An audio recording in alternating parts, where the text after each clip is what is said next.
Last lecture में हमने discuss किया था पावर सेट्स और इंटरवल्स के बारे में। आज हम चर्चा करेंगे ऑपरेशन ऑन सेट्स और यूनिवर्सल सेट के बारे में। तो आइए स्टार्ट करते हैं।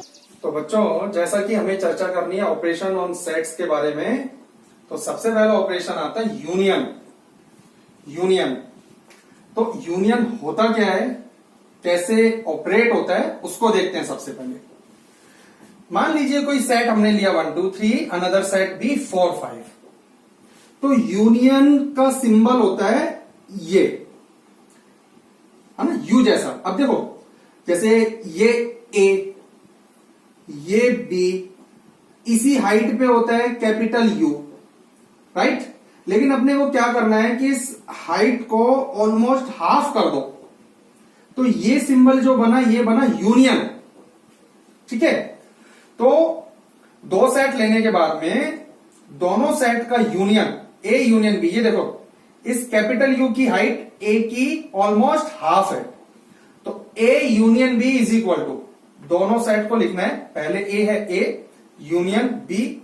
करना क्या है, दोनों के एलिमेंट को मिक्स करके लिख दीजिए, दोनों के एलिमेंट्स को एक में डाल दीजिए। अब अगर दोनों में कोई सा एलिमेंट कॉमन होता, तो ये जो नया सेट बना उसमें उस एलिमेंट को एक ही बार लिखते। आगे के एग्जांपल में हम चर्चा करेंगे। तो देखिए, let A and B be any two sets, the union of A and B is the set of all those element which belong to either A or B or both। या तो A में हो या B में हो। A union B में ये जो सेट आया ना, ये A यूनियन B का आया, तो A यूनियन B में वो एलिमेंट्स होंगे जो या तो A में हो। अब जैसे 1 है, 1 केवल A में ही है, B में नहीं है, तो यूनियन में आएगा, या B में हो और या फिर दोनों में हो। अगर मान लीजिए 3 यहां भी है और यहां भी होता, तो 3 इसमें तो आता ही आता, लेकिन दो बार नहीं लिखते ना, क्योंकि ये जो नया सेट बना है तो वो तो पूरे के पूरे सेट की प्रॉपर्टी को फॉलो करता कि किसी एलिमेंट को सेट में एक से ज्यादा बार नहीं लिख सकते। ठीक है, तो it is denoted by A union B and read as A union B. तो ए यूनियन बी में अब इसको देखो सेट बिल्डर फॉर्म में लिखे, रूल फॉर्म में लिखे, है ना। तो ए यूनियन बी में वो एलिमेंट आएंगे जो या तो ए से बिलोंग करे या फिर बी से करे या दोनों से करे। तो इस कंडीशन को अगर हम हटा भी दें तो भी कोई फर्क नहीं पड़ता ना, इतना इतना भी चल सकता है। तो आप ऐसा भी लिखा देख सकते हैं और इसको हटा दें तो ऐसा भी लिखा देख सकते हैं। ठीक है, तो ये तो थी यूनियन की बात। अब आता है इंटरसेक्शन।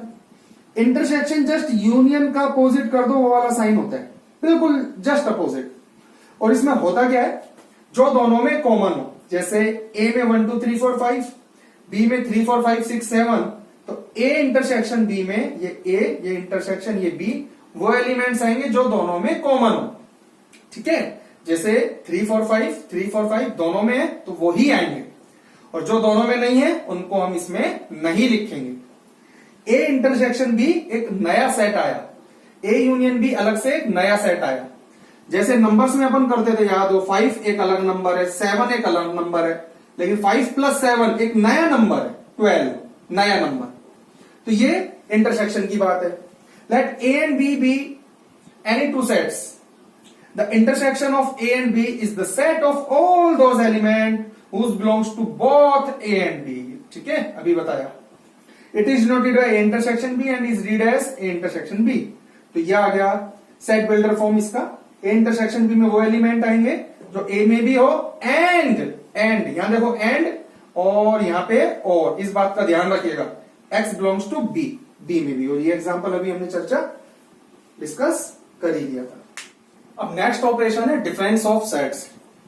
देखो इसमें करना क्या होता है, कोई भी हमने दो सेट लिए ए और बी, तो सबसे पहले ये ध्यान रखने वाली बात है कि a माइनस बी कैलकुलेट करना है कि b माइनस ए करना है। तो जो सेट पहले रहेगा, जैसे यहां a लिखा हुआ है, तो फाइनल जो आंसर आएगा उसमें पहले वाले के वो एलिमेंट आएंगे जो ओनली इसी में ही है, जो ओनली इसी में ही है, केवल ए में। अगर मान लीजिए ए के साथ साथ बी में भी है, या यूं कहें कि दोनों में है, वो नहीं आएंगे। जैसे ये सेट ए लिखा हमने, ये सेट बी लिखा, ठीक है, देखो आंसर में तो पहले वाले के ही आएंगे एलिमेंट्स, तो इसकी तो आप बात ही मत करो, इस पे तो आप फोकस भी मत करो। और इसके भी वो एलिमेंट्स आएंगे जो ओनली पहले वाले में, जो कॉमन है वो तो नहीं आएंगे।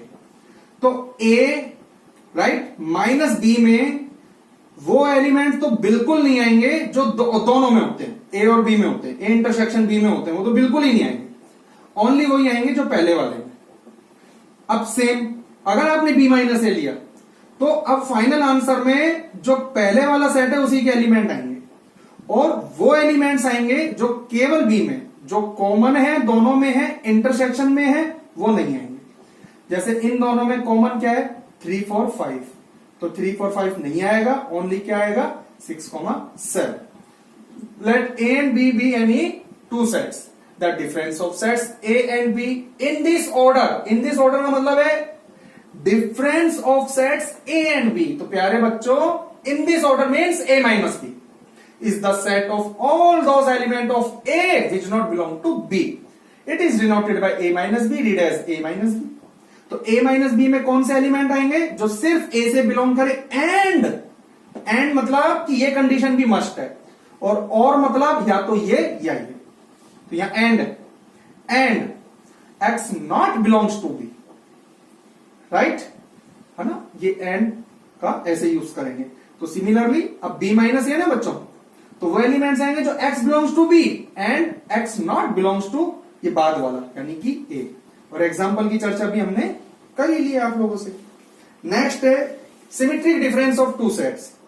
तो सिमेट्रिक डिफरेंस का एक सिंबल होता है डेल जैसा, और ये फॉर्मूला आपको याद रखना है। a माइनस बी निकालेंगे पहले आप, b माइनस ए निकालेंगे और दोनों का यूनियन कर देना, बस ये फॉर्मूला आप याद रखेंगे। जैसे देखो ये a सेट ये b सेट, ए माइनस बी में सिर्फ एक एलिमेंट आएंगे और वो तो बिल्कुल नहीं आएंगे जो इंटरसेक्शन में कॉमन है, ये आया। बी माइनस ए जैसे अभी ऊपर निकालना सीखा है, तो बी माइनस ए में 6 7 आया। तो जब आप इसका सिमेट्रिक डिफरेंस निकालेंगे तो ए माइनस बी और बी माइनस ए का यूनियन करेंगे, जैसा कि फॉर्मूला मीन्स कि इसका और इसका यूनियन करेंगे। और यूनियन का मतलब अभी मैंने समझाया कि दोनों को एक कर दो, मिक्स कर दो, तो 1 2 यूनियन 6 7 का मतलब 1 2 6 7। याद रखिएगा ये ए सेट है ये बी सेट है, और ये ए सिमेट्रिक डिफरेंस बी सेट है। तो देखो कौन नहीं आया इसमें 3 4 5, और 3 4 5 इधर भी था, है ना। तो देखो डायरेक्ट भी सीखिए बच्चों आप, सेट ए सेट बी देखो, तो ए सिमेट्रिक डिफरेंस बी में सिर्फ वो एलिमेंट आ रहे हैं जो सिर्फ या तो ए में है या बी में है, वो नहीं आ रहे जो दोनों में है। तो फॉर्मूला देखो क्या है, a minus B union B minus A, और वो एलिमेंट आएंगे जो या तो a में हो या देखो और या इसमें हो केवल तो चल जाएगा, या फिर इसमें हो लेकिन कॉमन नहीं होने चाहिए, अभी बताया ना। तो सिमेट्रिक डिफरेंस क्या होता है दो सेट्स का, let a and b be any two sets, the symmetric difference of a and b is the set a minus b union b minus a, it is read as a del b, it is denoted by a del b and read as a symmetric difference b। और बाकी के भी हमने चर्चा कर ही ली है, ठीक है। अब ऑपरेशन ऑन सेट्स के बाद में बच्चों नेक्स्ट डेफिनेशन है डिसजॉइंट सेट्स, या यूं कहें नॉन इंटरसेक्टिंग सेट्स, या ऐसा भी कह सकते हैं नॉन ओवरलैपिंग सेट्स। दो सेट्स लेकर के अगर उनका इंटरसेक्शन एम्प्टी आता है, दोनों में कुछ भी कॉमन नहीं है, तभी हम दोनों सेट्स को डिसजॉइंट सेट्स बोलेंगे। Two sets A and B are said to be disjoint sets if they have no common elements, और उनका इंटरसेक्शन एम्प्टी आ जाए, फाई आ जाए, तो वो डिसजॉइंट सेट्स होते हैं। नॉन ओवरलैपिंग सेट्स भी कह सकते हैं, नॉन इंटरसेक्टिंग सेट्स भी कह सकते हैं। तो आइए कुछ एग्जांपल्स देखते हैं। Set A, set B, set C. A union B find करना है, जैसा कि यूनियन में बताया था, दोनों को मर्ज कर दीजिए और जो कॉमन है उनको एक बार ही लिखना है, क्योंकि नया सेट बनेगा, सारी प्रॉपर्टी को फॉलो करेगा। तो देखो तरीका क्या होता है, पहले वाले सेट के सारे एलिमेंट्स लिख दीजिए, A B C D E, A B C D E. फिर यहां से जब आप लिखना शुरू करेंगे सी डी ई एफ जी, तो सी डी ई तो आ ही गया, है ना, रिपीट तो कर ही नहीं सकते इस सेट के अंदर। एफ जी ये और लिख दिया, ऐसी ए यूनियन सी। अब बात करते हैं ए इंटरसेक्शन बी की। इंटरसेक्शन मीन्स जो दोनों में कॉमन हो। तो इन दोनों में जैसा कि हम देख पा रहे हैं सी डी ई कॉमन है, तो जो दोनों में कॉमन हो, ठीक है। तो ऐसे ही ए इंटरसेक्शन सी हो गया, राइट। बी इंटरसेक्शन सी का भी सेम, जो दोनों में कॉमन हो। तो जैसा कि आप यहां देख पा रहे हैं एफ एफ और जी जी, एफ और जी दोनों में। बाकी सी डी ई तो यहां पर एच ए बी कुछ भी कॉमन नहीं है एफ जी के अलावा, तो एफ और जी। ए माइनस बी बताए ना, आंसर में पहले वाले सेट के एलिमेंट आएंगे और जो केवल पहले वाले सेट में हो, मतलब जो दोनों में कॉमन है वो हट जाएंगे। तो दोनों में कॉमन कौन से हैं? सी डी ई, तो final answer A comma B. और बी माइनस सी में कॉमन कौन से दोनों में? एफ जी, तो final answer is C D E. ठीक है बच्चों, नेक्स्ट डेफिनेशन है यूनिवर्सल सेट। जैसा कि नाम से पता चल रहा है यूनिवर्सल, दैट कंटेन्स एवरीथिंग। तो universal set means set that contain everything, बिल्कुल सही, बट सुटेबल होनी चाहिए वो चीज, वो डेफिनेशन सुटेबल होनी चाहिए। अब ये सुटेबल का क्या मतलब है? तो आइए 3 एग्जांपल हम लेते हैं। x1 एक सेट लिया हमने, x such that x is a student of class 11th A, यानी सेट x1 में हमने सेक्शन 11th A के सारे स्टूडेंट कंसीडर किए एलिमेंट के फॉर्मेट में। सेट x2 में सेक्शन 11th B के सारे स्टूडेंट को एलिमेंट के फॉर्मेट में कंसीडर किए। सेट x3 में सेक्शन 11th C के सारे स्टूडेंट को एलिमेंट के फॉर्मेट में कंसीडर किए, राइट। तो यूनिवर्सल सेट हो गया x such that x is a student of class 11th। आपके स्कूल में 11th क्लास के 3 सेक्शन है सपोज कीजिए। अब यहां पर यूनिवर्सल सेट हम ये भी कंसीडर कर सकते थे कि x such that x is a student of your school, right? X is a student of your city, x is a student of your country, x is a student of world, ऐसे भी हम consider कर सकते थे, लेकिन वो suitable नहीं होता और वो गलत हो सकता है। तो आपको कैसा कंसीडर करना है कि जो सेट आपने लिया जैसे x1, x2, x3 वो यूनिवर्सल सेट का प्रॉपर सबसेट होना चाहिए। एटलीस्ट एक एलिमेंट यूनिवर्सल सेट में ऐसा होना चाहिए जो x1 में नहीं है या x2 में नहीं है या x3 में नहीं है, मीन्स प्रॉपर सबसेट होना चाहिए, या ये कह सकते हैं यूनिवर्सल सेट सुपर सेट होना चाहिए। आइए दूसरे एग्जांपल से समझते हैं।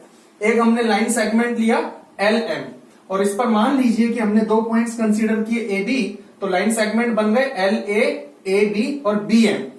X4 एक सेट कंसीडर किया X such that X is a point on segment LA, यानी L और A पर जितने भी पॉइंट्स हैं उनको X4 के एलिमेंट के फॉर्मेट में कंसीडर किया। इसी तरीके से X5 सेट में सेगमेंट AB के ऊपर जितने भी पॉइंट्स हैं AB के ऊपर उनको एलिमेंट्स के फॉर्मेट में कंसीडर किया। इसी तरीके से सेगमेंट BM पर जितने भी पॉइंट्स हैं उनको X6 के एलिमेंट के फॉर्मेट में कंसीडर किया। तो यूनिवर्सल सेट हो गया यहां पर पूरा ये segment LM, X such that X is a point on segment LM। तो आप देखेंगे यहां पर यूनिवर्सल सेट सुपर सेट है, यहां पर सुपर सेट और यहां पर भी सुपर सेट है ना। एटलीस्ट एक पॉइंट तो ऐसा है जो X4 में नहीं है, या ये कह सकते हैं एटलीस्ट एक पॉइंट यूनिवर्सल सेट में ज्यादा है। तो डेफिनेशन क्या कहती है? If there are some set under consideration, जैसे X4, X5, X6 इस पर्टिकुलर केस में, इस पर्टिकुलर केस में X1, X2, X3, then a set can be chosen arbitrarily. ये आपको अपनी मर्जी से चूज करना है, which is a super set of each one of the given set. अभी डिस्कस किया था हमने, such a set is known as the universal set, it is denoted by U. ये यूनियन नहीं है, यूनिवर्सल सेट ये यूनियन नहीं है। यूनिवर्सल सेट हम डिनोट करेंगे इस तरीके से, जबकि यूनियन मैंने बताया था कि जो पूरी जो एक तरीके से हाइट होती है, राइट, उसको हाफ कर दीजिए, तो ये यूनियन है और ये यूनिवर्सल सेट है। तो let A, B and C and that is the universal set. आप देखेंगे कि ये इसका प्रॉपर सबसेट डी इसका प्रॉपर सबसेट, सी इसका प्रॉपर सबसेट और ये सुपर सेट। और एक बात का ध्यान रखिएगा आप कि यूनिवर्सल सेट फिक्स नहीं होता है, ये क्वेश्चन टू क्वेश्चन वेरी करता है, क्वेश्चन टू क्वेश्चन चेंज हो सकता है। तो it should be noted that universal set is not unique. जैसे नेचुरल नंबर का जो सेट होता है वो यूनिक होता है, इंटीजर का सेट होता है वो यूनिक होता है ना। तो इसी तरीके से यूनिवर्सल सेट हम नहीं कह सकते कि वो यूनिक होगा, it may be differ in problem to problem. जैसे इस वाले केस में यूनिवर्सल सेट कुछ और था, इस वाले केस में यूनिवर्सल सेट कुछ और था, इस वाले केस में यूनिवर्सल सेट कुछ और था।